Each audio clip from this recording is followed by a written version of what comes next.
جی السلام علیکم ورحمۃ اللہ وبرکاتہ۔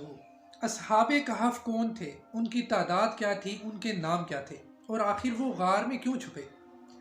اصحاب کہف چند نوجوان تھے جو بڑے نیک عبادت گزار تھے۔ اچھا، اب یہ ایک بادشاہ کے درباری تھے جس کا نام دقیانوس بتایا جاتا ہے۔ یہ دقیانوس بڑا ظالم بادشاہ تھا، بڑا ناانصافی کرنے والا تھا، اور یہ اصحاب کہف اس بادشاہ سے بڑے تنگ تھے، بڑے بیزار تھے۔ ایک دن یہ اصحاب کہف اپنا ایمان بچانے کی خاطر اس بادشاہ کے دربار سے نکل گئے اور ایک غار میں جا کر سو گئے۔ اب بادشاہ کو جب پتہ چلا نا تو بادشاہ بڑا غصہ ہوا، تو اس نے اپنے سپاہیوں کو کہا کہ جاؤ انہیں تلاش کر کے لاؤ۔ تو سپاہیوں نے جب آ کر بادشاہ کو بتایا تو بادشاہ بڑا غصہ ہوا۔ بادشاہ نے کہا کہ اچھا، اب اسی غار میں ان کی قبر بنے گی۔ بادشاہ نے ایک شخص کو کہا کہ اب ان کے غار کے منہ کے آگے نا ایک دیوار کھڑی کر کے نا اس کا منہ بند کر دو تاکہ یہ لوگ اندر ہی مر جائیں۔ اب بادشاہ نے جس شخص کے ذمہ ایک کام لگایا نا وہ بڑا نیک عبادت گزار صاحب ایمان بندہ تھا۔ ظاہر سی بات ہے اسے بادشاہ کا حکم ماننا پڑا، لیکن اس نے ایک کام کیا کہ جب وہ دیوار کھڑی کر رہا تھا نا تو اس نے ایک تختی پر ان کا سارا واقعہ کہ اصحاب کہف کون تھے، ان کی تعداد کیا تھی، ان کے نام کیا تھے، اور یہ کس وجہ سے بادشاہ سے بھاگ کر غار میں چھپے، یہ سارا واقعہ اس نے ایک تختی پر لکھ کر نا دیوار کی بنیاد میں رکھ دیا۔ اب کچھ عرصے بعد یہ دقیانوس مر گیا، سلاطین آتے رہے، اور تقریباً کوئی 300 سال کے بعد ایک بادشاہ جس کا نام بیدوس بتایا جاتا ہے وہ تخت نشین ہوا۔ یہ بیدوس بادشاہ صاحب ایمان تھا، بڑا نیک تھا اور بڑا انصاف پسند تھا۔ اب اس بیدوس کے دور میں ایک فتنہ اٹھا کہ لوگ مر کے دوبارہ زندہ کیے جانے سے انکار کرنے لگے۔ تو یہ بیدوس بڑا پریشان ہوا، اس نے اللہ تعالیٰ سے دعائیں مانگنا شروع کر دی کہ یا اللہ کوئی ایسی نشانی دکھا دے کہ ان لوگوں کو یقین آ جائے کہ تو ایک دفعہ مار کے دوبارہ بھی زندہ کر سکتے ہیں۔ تو اس بیدوس کی دعا قبول ہوئی۔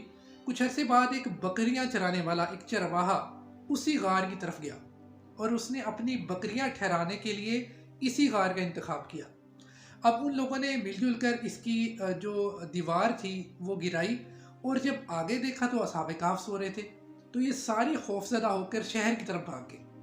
اب اللہ تعالیٰ کے حکم سے اصحاب کہف بیدار ہوئے، اور ان میں سے ایک جن کا نام یملیخا بتایا جاتا ہے، تو ساتھیوں نے کہا اے یملیخا، بازار سے جا کر کچھ کھانے کا سامان لے آئے، اور ذرا احتیاط سے جائے کہ کہیں ایسا نہ ہو دقیانوس کے سپاہی آپ کو پکڑ لیں۔ جبکہ دیکھیں دقیانوس کو تو مرے ہوئے 300 سال سے زیادہ عرصہ گزر چکا تھا۔ اب یملیخا جب بازار میں گئے تو بڑا حیران ہو گئے کہ جہاں پر اسلام کا نام تک لینا منع تھا، آج وہاں پر اعلانیہ کلمہ پڑھا جا رہا ہے۔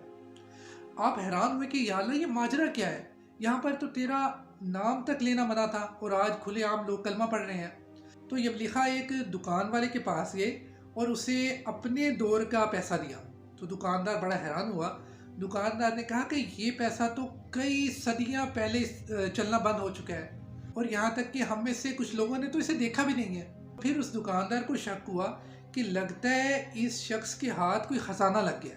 تو وہ دکاندار یملیخا کو حکام کے پاس لے گیا۔ اب حکام نے پوچھ شروع کر دی کہ بتاؤ یہ تمہارے پاس خزانہ کہاں سے آیا ہے؟ تو یملیخا نے جواب دیا جی کون سا خزانہ، یہ تو ہمارا اپنا روپیہ ہے، ابھی ہم کل ہی دقیانوس بادشاہ سے چھپ کر تو اس غار میں بیٹھے ہیں۔ تو یملیخا کی بات سن کر حکام نے کہا کہ روئے زمین پر آج تک اس نام کا کوئی بادشاہ نہیں گزرا۔ پھر ان میں سے ایک نے کہا کہ ایک بادشاہ ایسا گزرا ہے، ہمیں یاد آتا ہے، تقریباً کوئی 300 سال پہلے ایک ایسا بادشاہ گزرا ہے۔ تو یملیخا نے حیرانگی کا اظہار کیا اور کہا کہ چلیں آئیں میں آپ کو اپنے باقی ساتھیوں سے بھی ملواتا ہوں۔ تو حکام سمیت پورا شہر غار کی طرف روانہ ہو گئے۔ اب جب غار والے ساتھیوں نے یہ دیکھا نا کہ یملیخا کو آنے میں لیٹ ہو گئی ہے، دیر ہو گئی ہے، تو انہیں لگا کہ لگتا ہے یملیخا پکڑے گئے ہیں، انہیں دقیانوس کے سپاہیوں نے پکڑ لیا۔ اب جب یملیخا، حکام اور دیگر عوام جتنی بھی وہاں پر اکٹھی ہو گئی تھی ان کے ساتھ غار پر پہنچے، تو جب حکام نے وہ تختی پڑھی نا جس پر یہ سارا ان کا بایو ڈیٹا لکھا ہوا تھا، تو وہ بڑا حیران ہوئے اور فوری انہوں نے بادشاہ کو بتایا۔ بادشاہ بیدوس اپنے وزیروں کے ساتھ فوری غار کے پاس پہنچ گئے۔ جب بادشاہ وہاں پر پہنچے تو جو باقی ساتھی تھے یملیخا کے وہ باہر تشریف لے کر آئے، تو اسی وقت یہ بادشاہ بیدوس اللہ کے حضور سجدے میں گر گیا۔ اس نے اللہ تعالیٰ کا شکر ادا کیا کہ اللہ تیرا شکر ہے تو نے مجھے نشانی دکھا دی کہ تو مار کے دوبارہ بھی زندہ کر سکتے ہیں۔